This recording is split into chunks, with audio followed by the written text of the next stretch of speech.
Okay, fine. Elementary OS is pretty good, and I'm going to show you why I changed my mind and talk about a few things I'm still not a fan of.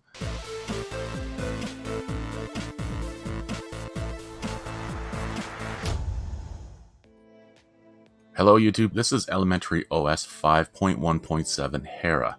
Now, it's no secret that if you've chatted with me on Telegram or followed me on Twitter long ago, there was a few things I wasn't a fan of with Elementary, and it didn't run quite good enough for me, and there's a few design choices that kind of, I don't know, rubbed me the wrong way, I guess, but I'm using it now. I had a laptop, it's an old HP DV7 that I wanted to put an OS on, and I just happened to have Elementary OS on a stick. So I put it on and it ran pretty good. So I'm going to show you a few systems. I have it running on 3 systems now. This is my old PC that I threw together, scrappy. It's an old quad-core Intel Core 2 Quad at 2.6 gigahertz with 6 gigs of RAM. It runs pretty darn good. It's pretty quick. It is smooth. The video card is just a GeForce 210. Basically, I just picked up the cheapest video card I could find. So, video performance in HD isn't the greatest, but overall, it's pretty smooth. It runs really nice. All the effects are great. And there's still a few of those things that kind of bother me. So let's look up the website here. The very, very first thing is not obvious to everyone, and that's why it kind of irritates me a little bit. This pay what you want, purchase. Now, you can, of course, put 0 and then download, but it's not really obvious. You know, they should almost have a second button that just says download and then one that says purchase.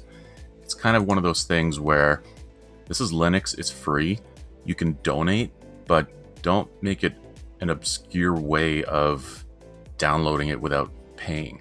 Same thing with the App Store. Now, the App Store is nice. I like the way that it's laid out, but there's a lot of things where it just seems like you don't have a choice but to pay for it. And I don't know what happened here, but the App Store froze. All right. Okay, so I had to force it closed. I don't know what happened there, but anyways. So, as I was saying, the purchasing of things, when you click on something, you immediately have a price. And don't get me wrong, I 100% support donations, but why not have 2 options? You know, pay $2 or download. Yes, there's an arrow, and yes, I can put it to 0, but again, you're kind of hiding that option. I, of course, donate. I purchased a copy of Elementary OS. I purchased 2 apps that I use, and I have no problem with doing that. Just make it more obvious. That's all I'm saying. But the OS itself is great. It's smooth. I did do one tweak because, again, something else that I'm not a huge fan of, small things, very small things, is the layout. So the default window layout is, as you know if you've ever used it, is the close button's on this side, maximize button is on this side. Now, I don't know why. It's like the really old version of Mac, but I think it should be an option without installing tweaks. You can just go ahead and install Elementary OS tweaks, which will give you this option in the control center, and then you can change this to Windows. I don't know why it's Windows. It's not only Windows that has this layout, but regardless, you can have your close button where you would normally have it on most other operating systems, save for Mac. Now, for the whole UI UX experience, it's great. I like that you can drag on the bar as long as you haven't clicked on it. If you hit escape, now you can drag from the bar, but if you've accidentally clicked in there, you can't drag anymore. Anyways, minor details here. The file manager, I don't like that even if you only have one tab open, you can't get rid of this area here. There's no option either to get rid of it. Again, minor things. But other than that, the apps are beautiful. They're smooth. They're all consistent, even though some are dark and some aren't. And there's Flatpak support. So I have LibreOffice 7 here installed as Flatpak. I just did it through the terminal using Flatpak install, yada yada. If you go to flathub.org, there's instructions on how to set it up if you don't know how. All your applications are up in here, which you can change to categories if you'd like, and you can pin them to the dock, which is a little plank dock down at the bottom of the screen, right here. Pops up when you need it, hides it when you don't. And then the rest is the date and time with your calendar and clock, network, notifications, power.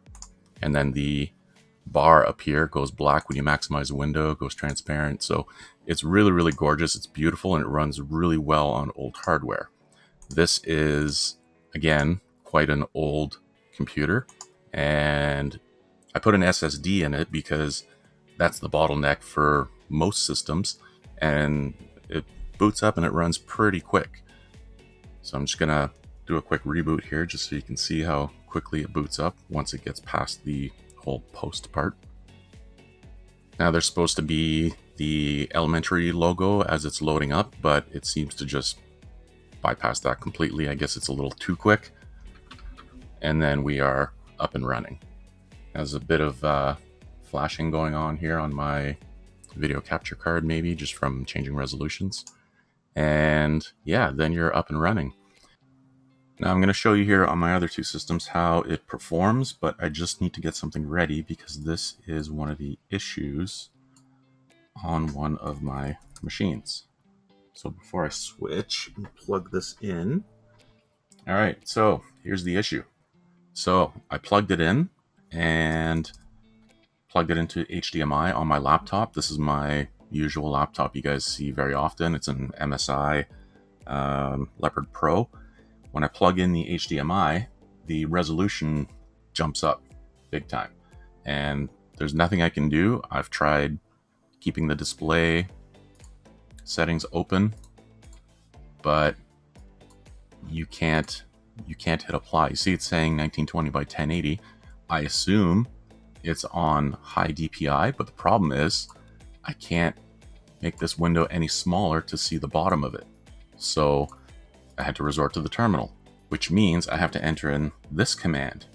But that doesn't do anything unless I first change it to something else. And that's way too high, and then change it back. So now we're back to a normal size. And that happens every time. And it's pretty frustrating that I can't use an external display. I will put a ticket in for this eventually. I'm just trying to figure out what exactly is causing it. I have seen other tickets with similar issues that weren't resolved for previous versions. So maybe there's already a fix on its way. I'm not sure, but I'll show you now. If I unplug my HDMI, it goes right back to this high DPI, and I have to do this same thing again to get it back to a normal size. So a little frustrating, but I mean, again, it works very well. It's super smooth. I haven't tried doing any NVIDIA stuff on here because I have Optimus, but this is a newer laptop, Core i7 with 16 gigs of RAM, and you can see I have the dual Optimus GPU, which again, I haven't tried in elementary. I think it should work because it works in Debian, works in Ubuntu, but I haven't even bothered trying. But yes, it works fine. I never encountered this issue with the external display until I tried to record my screen, and I was like, what's happening? What's going on? So I had to play with it in order to record this video. So that's that. I have another laptop which actually started this whole thing that I'm going to plug in now. Okay, so here's another system. It's an old HP Pavilion DV7. It's from like 2011. I'll just move this over here so you can see. Intel Core i7 with 4 gigs of RAM, and it's got the AMD Intel Dual Video. Now, in order to get this working, I had to do the Radeon.modeset equals 0, or Radeon.mode, I think. I'll put it up on the screen in order to bypass the Radeon graphics just to run off Intel, otherwise it wouldn't boot. But this also has a similar issue. If I look at the displays, now this might be just the way it works, because it can do HDMI out at 1920 by 1080, but the display is only 1600 by 900. If I mirror the display, it makes my monitor on the laptop, my screen on the laptop, really, really massive, just like on my MSI, and then nothing on my external at all. So it's a little weird, but you could see on my external now it's 1080p, and it runs super smooth. I just have stuff opening on the wrong screen. Works super smooth for an older system. I can't really complain about its performance, other than all my stuff's opening on the wrong screen. It plays 1080p video, pretty amazing. It's pretty smooth. Now, this is kind of a system that I'm trying to save because it's old. It had overheating issues, so I took it apart, pulled off the fan, actually replaced the fan, replaced all the goop on the CPU and GPU, but it still won't work properly. The fan is always on high, which you might be able to hear on the microphone, but fan's always going high, but it's not overheating anymore, which is pretty good. I gotta say, overall, it runs super nice on an older system. I'm really impressed with its performance. It just still has a few little things that I'm kind of being nitpicky about. You'll also notice that I have 3 browsers installed. I'm not a fan of Epiphany. It works, but it's not the greatest, and it can't do Netflix or any of that stuff. So I installed Firefox and Chromium. Chromium actually performs better than both of them. I also ran this on an old Core 2 Duo laptop that I have with only 2 gigs of RAM, and that was that was a little too much. It worked, but it was chugging, and it does use about almost a gig of RAM just with nothing really running, which is half of the RAM. So you're kind of limited on what you can do beyond just running it. But I mean, that's an old system, I think from 2008, I believe. Support-wise, as in apps and everything, it works very nice. It even has drivers that you can install. But I find this weird that it'll say you have one update. This has multiple updates right now, but it'll say you have one update, and it says operating system updates. And you could have 300 updates in here, 300 components with updates, but it'll only say you have one. I find that a little weird. So they count all these as one update for some reason, like as if it's separate from the other apps.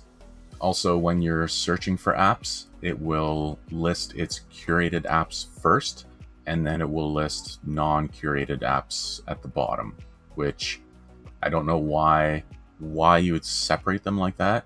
I don't know. This should be an option to sort out curated first and not. I know this is all about the elementary OS experience, but I think if you want to install something, you shouldn't really have to go searching for it. And I've disabled it, I believe, on this one, but normally also there's a warning when you go to install an app that, you know, this is not a curated app, and you can disable that, which I did, so it doesn't show you that again. But again, I think that's kind of odd. I know a lot of work has been put into these curated apps, but I just don't think it's necessary to separate the elementary apps from all the other apps that are available. And for the hardcore Linux people, yes, I mean packages when I say apps. So I'm just going to shut this down because I'm tired of hearing the fan. So in the end, do I like elementary OS now? Well, yes, I do. I have it installed on hardware on my main laptop because I'm actually enjoying how smooth and nice it is. There are a few things I change right off the bat, like the close button. I also change everything from the single click to double click, which you also do in the elementary tweaks. Under Files, you can turn off this single click option. Now the question would be, would I recommend it to new users? I would, and I have. It's good on older hardware, obviously, as I've shown you. Not too old, but it runs really smooth. It's really nice. It's just these things that I also mention to people when I recommend is that all these apps you do not have to pay for. I'm not saying don't pay for it. Of course, if you like it, pay for it. I very much appreciate the work that's been put into it. I will still stick with Debian and possibly Arch. But as I said, I'm enjoying playing with it. I like the multitasking view, the making many desktops. There's a lot of keyboard shortcuts to do all that stuff too. It is very nice to look at, but it's not something I personally would use as my main desktop, although I'm kind of doing that now just as a test. But I do take back most of the things I've said long ago about not being a huge fan of it. I am now sort of a fan of it, but it's still not quite there for me. There's just a few decisions that kind of irk me.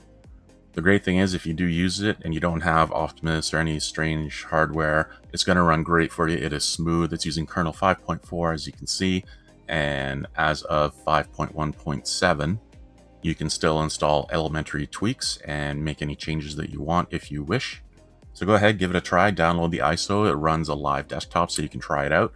I will warn you, if you're using KVM as a virtual machine, that for whatever reason, the dock at the bottom will disappear when you go full screen, and it won't come up when you put your mouse at the bottom.